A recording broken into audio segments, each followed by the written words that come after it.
Hello and welcome to another cast by Exion Gaming. This time it's going to be a ZVZ on Shakuras Plateau. This is for a clan war between two teams, StarCraft Ascension and Exion Gaming. In the top right we're going to have the High Master Zerg Exion Nezi in orange, and in the bottom left we're going to have the Grandmaster Zerg thecoolman in yellow. And casting with me is going to be the Soul One. What's up, Soul? I am having a really nice day today there, Best, and hopefully anyone watching this video doesn't mind that neither of us are Zerg players, so we might miss some small details that you have to be Zerg to really know how big of an issue it might be. Yeah, but we're still going to do our best to make this an analytical cast that will maybe teach a thing or two to some low league players. So, starting out here, we're going to be seeing a really fast pool from the Coolman. I believe this was a 10 pool. And we're going to have to see what Nezi does. I mean, if he goes 15 hatch, this is a really hard situation to dig yourself out of.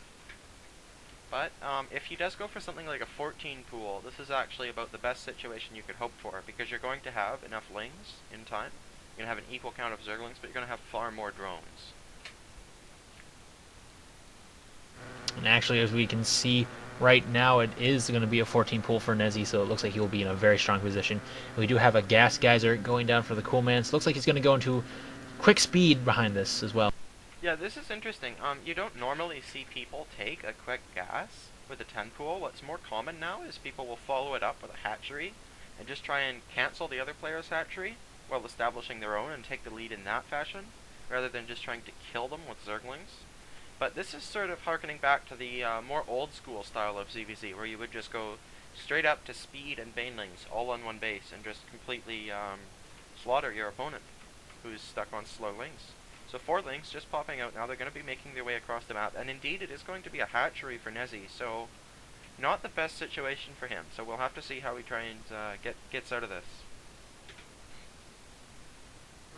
Alright, the Ling's now moving out on the map, but it looks like an Overlord will be in position for Nezi to see this coming. So he's going to know that it is an early pool and that he's going to have to defend relatively soon, because those Lings are coming right for his front door. Yep, just looking in his vision here, he did see those lings running by. And it looks like he's, yeah, he sees the additional 2 lings reinforcing, so he definitely knows. His camera was on that. And here we go, these lings are going to be coming straight in for the kill here.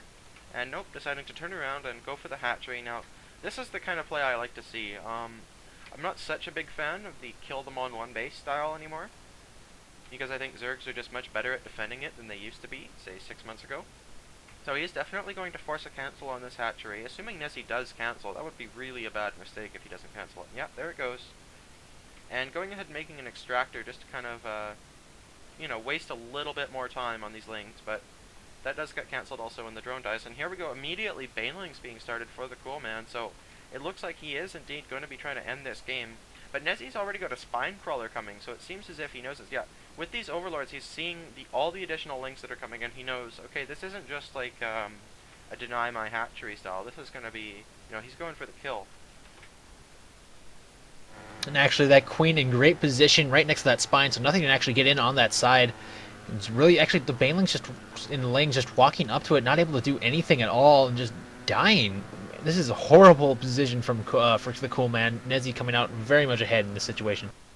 Yeah, we're going to have to see how the Coolman deals with this position. I mean, there's several options he could do. He could be very greedy. He could continue to play all in. And one thing of note is he never actually started his own ling speed, and Nezi has started his now, so Nezi's speed is going to be faster than the Coolman's. We work at that Harvester tab right now. It is about even, so really it's that nothing gained for the Coolman other than just right now he's behind on the ling count, and the only thing he really has is a tech advantage with those banelings. But still, I mean, if this is the way you're comfortable playing, you're always going to be better at this situation than your opponent is. Because if this is something you do all the time, chances are you're going to have been in this exact position multiple times, whereas Nezi may have not been. So there's always an advantage to doing a strategy that's not quite as popular in the current game, because if you're really good at these positions and your opponent is not, you can just win the game purely from experience. So as right now, we do see the Lings for the Coolman starting to run across the map. But the thing is, speed will be done for Nezi, that he will be able to intercept this relatively easily, or any aggression he'll be able to hold off with just his speedlings alone. Yeah, it looks like Nezi's going to be able to defend this, assuming he doesn't lose a huge clump of Lings to one of these Banelings. That's always the sort of wild card factor in these Ling versus Baneling fights, is you could just lose a whole bunch in there. That's exactly what you want, losing only one Ling to one Baneling. That's completely ideal for Nezi, because the Baneling costs more than the Zergling. But oh no, he's going to lose 6 Lings to that one Baneling, and yeah, that's just what we were talking about. That is what the Coolman needs to try and be able to kill Nezi here. Although it looks like he is just going to decide to go and expand at home, not continuing to go all in. And Nezi does have a 4 drone lead after all of this. Ling's running into the natural here, turning around, backing out. Looks like we may be going into something of a standard game here. We're going to have to see how many more Zerglings each player makes, and right now they are both making Zerglings, so neither of them feeling quite safe to drone up yet. As of right now, speed done for both players, so really this is anyone's game now. We do see that Coolman really does want to be aggressive with this. He really wants to try and come back into this game with just pure aggression. As of right now, we do see that Nezi running by does try and get a little bit of an engagement. Now there is a chance that he feels like he's more behind than he actually is.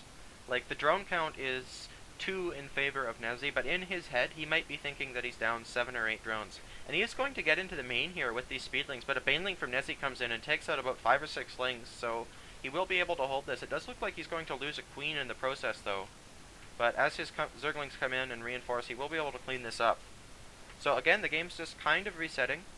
Nezi's natural is mining, whereas the Coolman's is not yet, but there are like no drones in the main of Nezi, so it's basically even. And in fact, we do have a 4 drone lead for the Coolman after all this is done.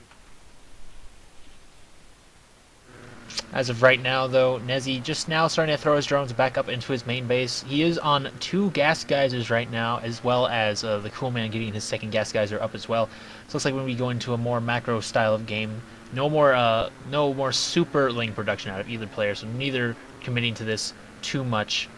It's really just going to be a more macro ZVZ now. Coolman, he is forced to make a whole bunch of Zerglings, but a huge Baneling hit there. If he was worried about those Lings being a threat to him, they are not now. Lot of Banelings going off, you know, just kind of really shaking this game around. I mean, if Nezi hadn't lost these about 20 to 24 Zerglings that he has so far to these Banelings, he would be in a much stronger position. And actually, earlier on, he had started his lair in his main base, but it looks like he decided to cancel that, so he must have seen something that told him it was not safe yet to make a lair. And Roachwarren now is going to be finishing up for Nezi. He does have a Baneling nest, but he has not been utilizing them too much thus far. He's just got one kind of chilling on his ramp to prevent any massive run-bys. And actually, Nezi building a bit of a wall there with his Evo and his Roachwarren. So right now, actually this is really cute from Nezi. He's trying to get those Banelings to pop on his creep tumor, so he just keeps throwing them right next to them, see if they'll attack that or not. Oh, I've never actually seen that before. That's a really cool trick. I don't think it will actually work since Banelings can't auto-attack buildings, only units. But right now, 4 gases up for the Coolman, an infestation pit on the way. He's not using gas. Oh, now he's using gases 3 and 4. Nezi just going into just pure roach, it seems like. He is now getting his gas number 3 and hopefully his gas number 4 shortly. Both players just droning up heavily here. I guess they both are feeling comfortable at this point that they're not going to be dying to any big swell of units.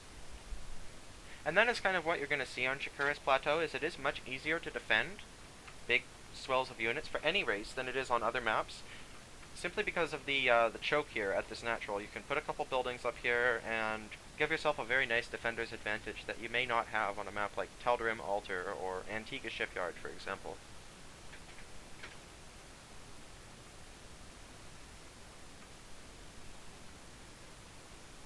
And he's going to be... Alright, so we do have both players going for that 3rd, and both players going for infestation pits. So it looks like we're seeing a lot of infestors on the field. And actually, the Roachwarren for Coolman, very, very delayed compared to the Roachman for Nezi. And actually, +1 finishing up for Nezi as well. So he's going to be ahead on upgrades with his roaches, so he can put a lot of pressure on early. Yeah, this does definitely open up a timing for him. Although the sad part is there's no way for him to actually know this, and even if he did, he may not want to commit it to it. But roaches with +1 against roaches that are on 0-0 is definitely a very one-sided fight, and immediately he's going to start his +2. So this is going to open up yet another timing for him. Sending up a group of Zerglings here to where a potential third base would be. This is not the most common place to put a third, but it's definitely done, putting it up at the natural of the other base. But that third is going in the exact same place that Nezi's is at the pocket expansion. Looks like some Zerglings here are going to be trying to force a cancel on this. Let's see if they're going to be able to. Baneling's coming in now for Nezi, and the Zerglings are going to turn around. So really it's just a infestor Ling play with some roaches going to be thrown in here shortly. Both players not saturating the third just yet, and actually Nezi only has the gases up. He hasn't done anything with it just yet. Looks like a drone transfer is going to be coming here because I see him selecting the drones now. Almost really, it looks like an infestor there. The infestor is on 9 HP there. There was a little Ling run by going on at Coolman's third, but not able to get it. We can now see that the drone count does show that Nezi is in a very strong position, about 8 drones up at the moment.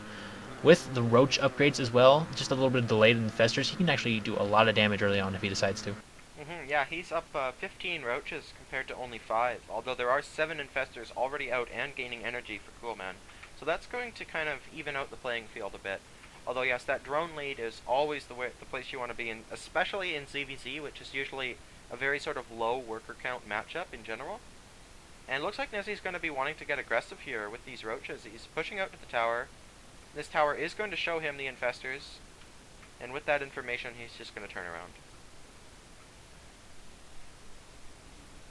Alright, so the creep spread for Nezi actually pretty extensive. He's moving in the middle of the map with his creep, which does give him a bit of extra vision without the overlords and that extra boost of speed for his units. But since it is ZVZ, it can be used both ways. You know, Coolman can use that creep to his advantage and speed up his own units if he goes mass ling, and just, you know, for retreating purposes, he can actually get away just as fast. Yeah, it's a very bold move. It's sort of, to me, saying that you feel very confident with the position you're in, because if your army does start to die, they can overwhelm you very fast with that. And it looks like Coolman's going to be getting aggressive with these infestors here. Nezi's going to pick them off. 2 going down, Fungal's on all his units. And yeah, he is going to kill this third base, so the third base does fall. That's definitely going to make this attack worth it, although Nezi is up very heavily in supply at this point. 140 to only 70. 120 now. Yeah, the major issue here is that he threw away most of his infestors. The Coolman's infestor count is down to just 3, while Nezi still has 8 on his side of the field, and he's going to be able to re-expand just fine and still keep his lead in this game. And the infestor count is really what's going to matter later on. In fact, he's going to be double expanding, so he must feel very confident with the position he's in. And I can't really blame him. I mean, when you kill your opponent's infestors and you still have infestors of your own, you know that you can't really be attacked for quite a period of time.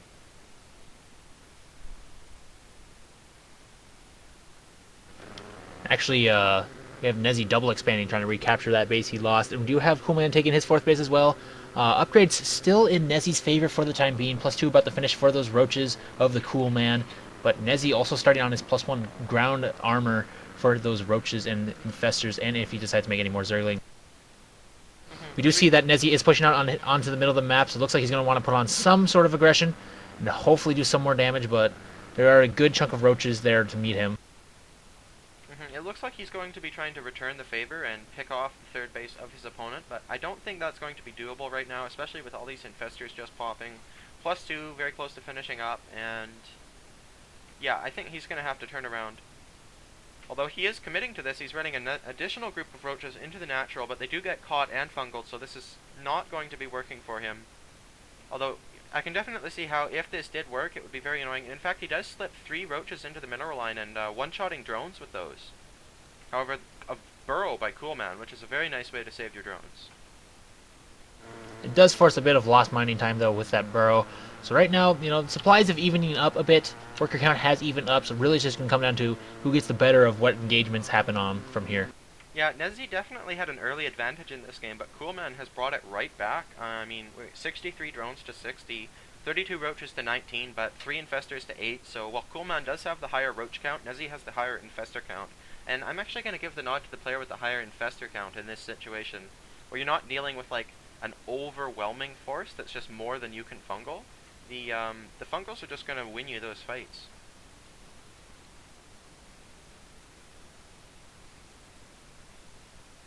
So really right now it's going to be looking more like a passive game. Both players starting to saturate their fourth bases, getting all the... Well, actually, Nezi has his gases up already, and Coolman's starting to get his gases at that fourth. So it looks like we're going to be seeing more tech out of both players. Hydroden already down for Nezi, Hydroden going up for the Coolman. So it looks like we need having a little bit of a Roach Hydra battle before the late game comes on and switches that up. Groove spines being researched for Nezi, I mean, that's a bit standard in this matchup. You always want to give those Hydralisks the extra reach to, you know, sit nicely behind your roaches and let the roaches tank the damage. But Nezi, even though he does have this Hydroden, it looks like he feels like he needs roaches right now. 11 roaches in production, as well as starting +2 carapace. So, you know, both players are essentially just staying on their layer tech. They're not feeling safe enough to tech up to Hive. They still feel like they need more units to not die. And Coolman, it looks like he could be getting aggressive here with this force. And actually, he is moving onto the creep now with some of the roaches and a small amount of the infestors.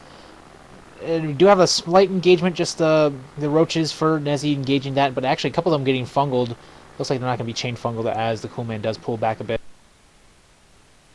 I'd like to note that Coolman is preemptively splitting his units, something that you might see Terrans do a lot. But in these infestor versus infestor battles, that could absolutely be the difference between winning an engagement and losing it. So very nice play from the Coolman thus far.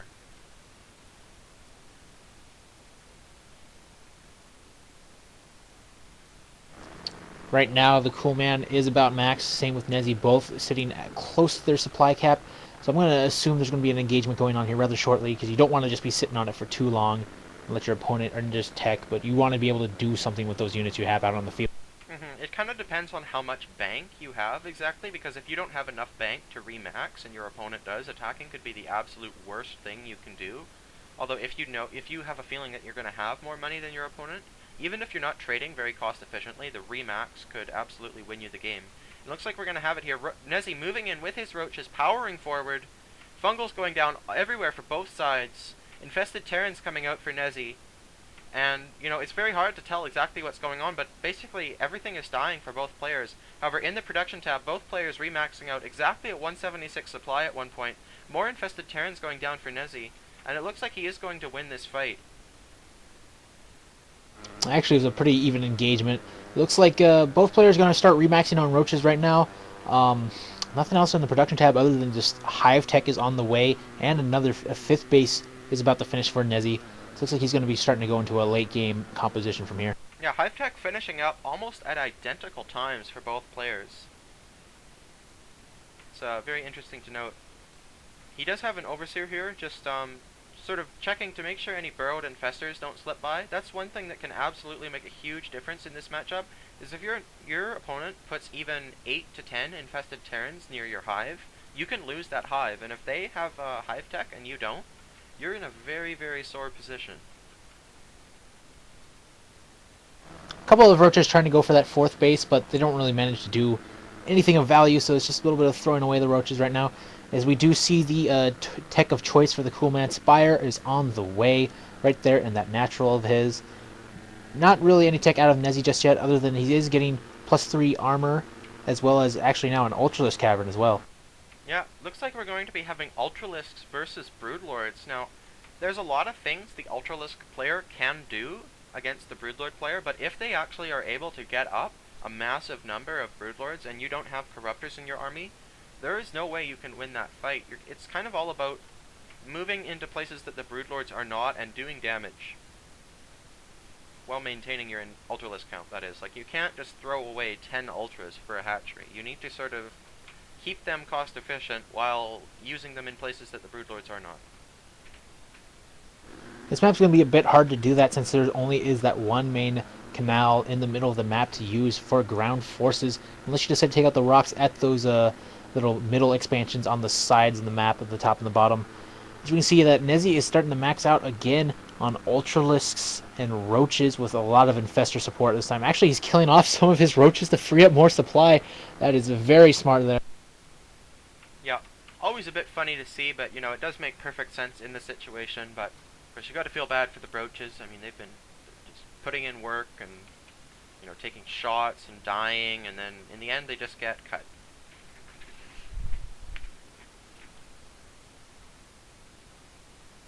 Alright, so we do have the Greater Spire on the way for the Coolman. So it is definitely going to be Broodlords for this moment. Ultralisks popping out now. A good chunk of them with a lot of Infestor support. This is going to be able to do a lot of damage if he gets a hit-on engagement. Looks like a bit of a misclick here by Nezi, sending them down to his bottom base, but he does catch that and sends them back up. Just, you know, maybe he had them boxed in with his drones or something like that. It looks like he is going to be pushing out here. If the Broodlords are done, this could be very, very bad for him, but it looks like he's going to be hitting right at a timing where there are no Broodlords. You know, they're just starting to morph in here, but if he hits, like, right now, and these aren't done, he could do massive damage. Alright, this is a smart move out of Nezi here. Preemptive Spire, because he hasn't really seen any deciding tech, so he's going to just assume Broodlords, be able to get out some Corruptors to try and help manage a Broodlord count. And actually, we do have a Nidus Worm coming alongside this, which is going to be very interesting. Yeah, Nidus Worm is definitely one way to get around the Broodlords. I mean, if you're able to sneak that into their main base, and Broodlords being so slow as they are, if they're out of position, you could be able to do tons of damage. You could kill a Greater Spire and a Hive very quickly with those Ultralisks, especially with the upgrades that they have. Actually, only +1 melee on the Ultralisks thus far. I'd like to see a bit more. Yeah, +2 is coming now, and Nezi's own Greater Spire, and it looks like he is going to be engaging here, throwing down tons of infested Terrans for both sides. Although it looks like Nezi does have definitely the higher Infestor count. Broodlord's attacking onto Ultras, and I'm not sure who's going to win this fight.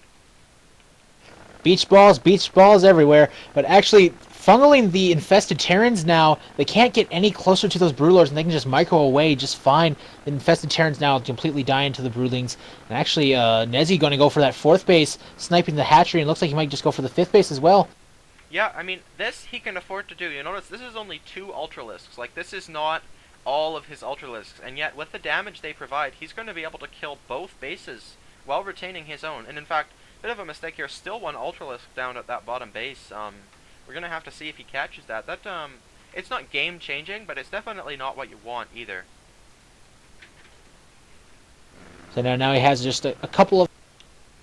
Okay, sorry about that, guys. We do apologize. A few technical difficulties here with this recording, but we're going to get right back into the game here. The Nidus Worm has popped in the main base of the Coolman for Nezi, and in the meantime, he's lured all these units up here with his Ultralisks, so this giant Broodlord army that is so powerful cannot deal with this. And in the meantime, as he's killing the Hive, Corruptor's going to work on these Broodlords. I don't think he's aware that his Broodlords are being killed yet. There is no reaction, although as soon as he realizes this, I'm sure he's going to take a huge, you know, deep gasp. Like, I mean, this is what his army is. This is his late game. There's actually nothing to counter this other than the Infestors, which are all the way back in that main base. Now they're burrowed all the way over to that 4th base. They're not going to get there in time. Over half the Broodlords already lost now for the Coolman, and as you can see, the supplies really tell the story from now. Yeah, Nezi just taking a huge game-winning lead with that move. I mean, coming in, sniping the 4th base, sniping the 5th base. What did it cost him? Like 2 Ultralisks and 10 Roaches. And in the meantime, he's killing the main base with his infested Terrans. And I mean, this is basically a game-winning move. I mean, he's picked off half the Broodlords. The Hive is gone. The Greater Spire is still up, but he doesn't have the hatchery count to replenish this army. Well, really all he does have left is the Broodlords and a higher Infestor count, so he's going to have to rely on that if he wants any chance of making it back in this game. But right now, it's just a double supply for Nezi. Just really, he's just waiting to go for the throat. Moving in here with this, these infested Terrans and these Corruptors, throwing down tons of infested Terrans. Looks like he's pushing his way forward, and he's going to pick off these Broodlords. Yeah, only 2 remaining. I mean, he's forced to use his Infestor energy to deal with Nezi's infested Terrans, but that's going to prevent them from picking off the Corruptors. In fact, he does take down a couple with these Fungals, but there's still 1 left. And it's picking away at these Broodlords here. Meanwhile, Ultralisk's pushing down, and they're going to be going to work. Really right now, that he's only left with 1 mining base to Nezi's I believe it is 4 mining bases still. So really, this game almost over. It's just depending on when he wants to just tap out. I mean, you can't fault a player for wanting to stay in the game. This is a clan war. This is, you know, there's pride on the line. You want to win for your team, so it's always good to stay in the game. But Nezi managing to keep all of these infestors alive, you know, evacuating them with the Nidus, and now he's got another death ball here ready to go with Ultralisk Corruptor Infestor. Really, I don't see any. Not to be biased or anything, I don't see any way he's going to be able to get back in this. Nezi he just needs to kill him now because really this game's over. Yeah, I mean, if he had queens and if he had hatcheries, it would be a different story. I mean, he's got tons of money to remake all of his stuff, but as it is, there's only 3 hatches and only one of them has larva injects on it, and in the meantime, Nezi's pushing forward here. +1 attack is just about to finish for these corruptors, and he's going to be pushing in here to finish off Coolman. Actually, as he pushes in, he doesn't even waste any fungals. All the beach balls going down there, surrounding the spine crawlers, Ultralisk bashing their heads against it, and the rest of the Brewlords basically falling down. I'm going to expect to see a GG here. Yeah, GG, well played, comes out from the Coolman, and that's going to be it. So we hope you enjoyed, guys. Thank you for watching. If you have any questions or comments, feel free to leave them in the YouTube section, the comment section, and we will get back to them as soon as possible. If you enjoyed Souls casting, you can follow him on Twitch at twitch.tv/thesoulone. If you want to show some support for Exion, you can follow us at Twitter at Exion Gaming. And yeah, just thanks for watching.